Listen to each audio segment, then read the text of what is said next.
Hey folks, sorry I am not in class today. I'm actually probably in the building, but I'm working with other freshman teachers to prepare for next year when we have to do standards-based grading. So again, sorry I'm not here, but I want to make sure you get some good support before you start your quiz. So for your sit and begin, you should have grabbed one of these sheets. Obviously, you've made it all the way to my video. What we're going to do is we're going to go over our homework problems. We had 4 of them. We're going to get the answers, we're going to graph them, and then I want you to take some time and reflect on what you might have done incorrectly before you take your quiz.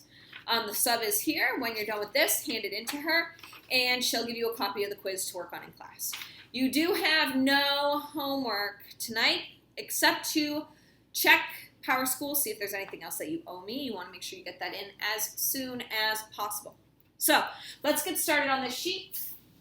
First thing we're going to do is go over these 4 problems from our ebook for our homework. So here and here, 24 and 25, if you look, they are both and statements, okay? If I was you right now, by the way, I'm letting you know what you need to be doing. You should have your homework out, and as you are listening to me talk at you and looking at this video, you should be reading your homework and figuring out what mistake you might have made so you don't make it again. Here and here, there are no words involved, but it's 2 inequalities squished together. This means that this is what we call an and statement, okay? In order for our inequalities to be true, it has to meet both of those expectations. And statements always, when we graph them, look similarly. They look like a barbell with 2 endpoints connected in the middle.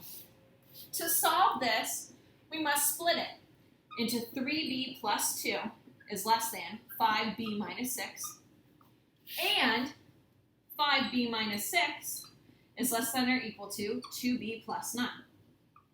And we're going to solve each of these pieces down and graph it. Here I'm going to start by combining my b's. I'm going to minus 3b from each side. I'm left with 2 is less than 2b minus 6. I'm going to add 6 to each side. So I have 8 is less than 2b. And then lastly, divide by 2. So I get 4 is less than b. In addition to that, I also, which is why I'm going to put the word and, I can squish them back together if I want to, but I'm going to put the word and. I'm going to solve this down. I'm going to subtract 2b. 5b minus 2b is 3b minus 6, and then a positive 9. Add 6, so I'm going to have 3b, and I'm going to have 15 here. Divide by 3, and I'm left with b is less than or equal to 15 divided by 3, which is 5. Now to graph this, what I'm going to do is I'm going to make a number line. And these numbers are pretty close. I'm going to make a little mini number line right here. Okay? I'm going to go 3, 4, 5, and 6. I'm going to look at each of my symbols. Here I have an open dot at 4. I have a closed dot at 5. And I'm going to connect them like a barbell in the middle. That is my graph of this and statement. Okay? Let's take a look at number 25 now. Number 25, I'm going to start by splitting again. Negative 2a plus 3 is greater than or equal to 6a minus 1. Here I have 6a minus 1 is greater than 3a minus 10. Again, I'm going to solve each piece down, get my a isolated, then put it on the number line. Here, I want to keep my a's positive, so instead of minusing 6a, I'm going to add 2a to each side. I have 3 is greater than or equal to 8a minus 1. Add 1, so I have 4 is greater than or equal to 8a. And I'm going to divide by 8. And I'm left with 1/2 is greater than or equal to a. It's okay to have fractions and decimals here, okay? That happens sometimes in math. We see them often. Here, I'm going to do similarly, except I'm going to minus 3a from each side to keep my a's positive. So I have 3a minus 1 is greater than negative 10. Add 1. So I'm going to have 3a is greater than, when I add 1 to this negative 10, I'm going to get a negative 9. Divide by 3.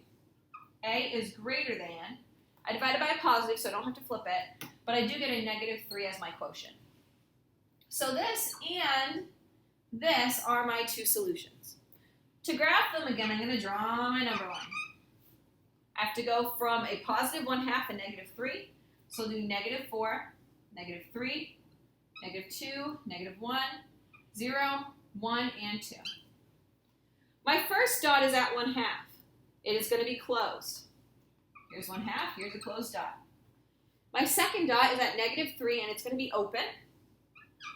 And then I'm going to connect them to make a barbell. Again, that's kind of our shortcut. We could use the arrows, but we don't need to because we know all and statements are going to look like this. Lastly, we have two or statements. Or statements are recognized by, obviously, the word or in it, okay? And that means that in order for this to be true, this or this can happen. So graphing both on the same number line, and not just where they overlap, is how we get these solutions. So we're going to do it the same way. We're going to combine our m's, move them all to the same side, and then isolate our variable. We have 17m and we have 10m, so I'm going to minus 10m from each side.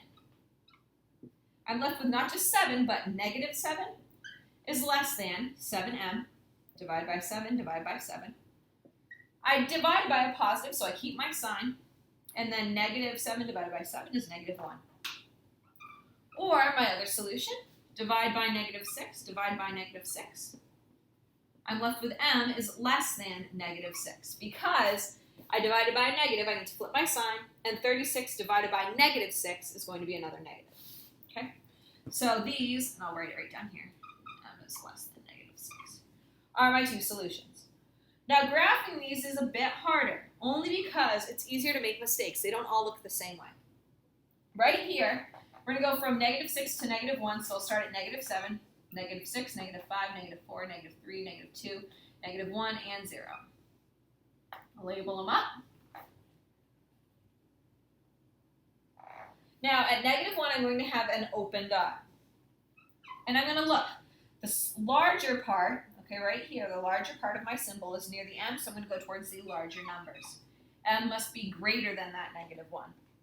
Here, m must be less than -6. It's towards the smaller part, so we're looking at a -6 being an open dot, and m, our variable, is going towards these smaller numbers.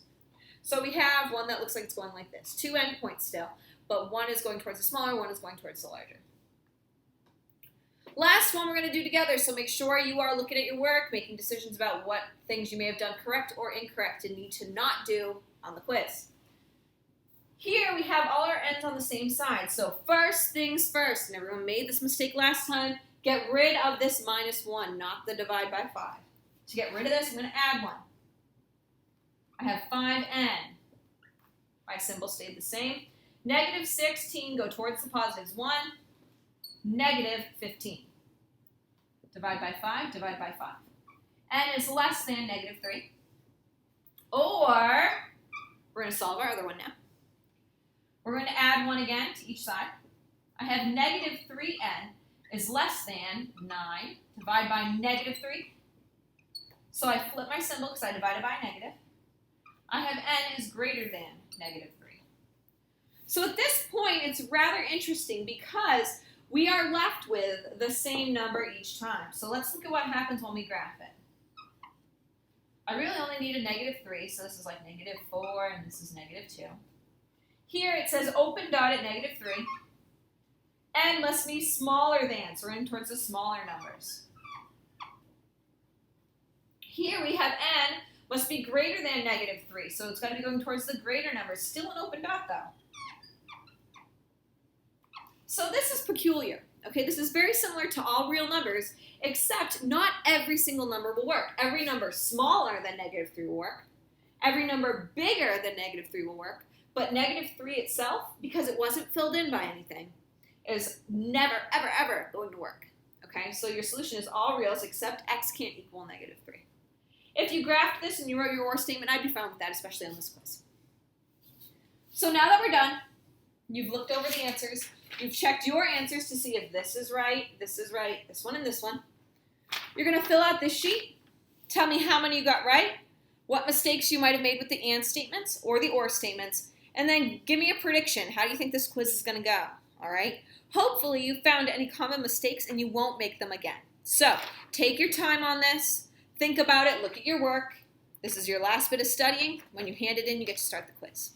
Good luck, folks. I will get those grades up as soon as I can. Okay? Thanks.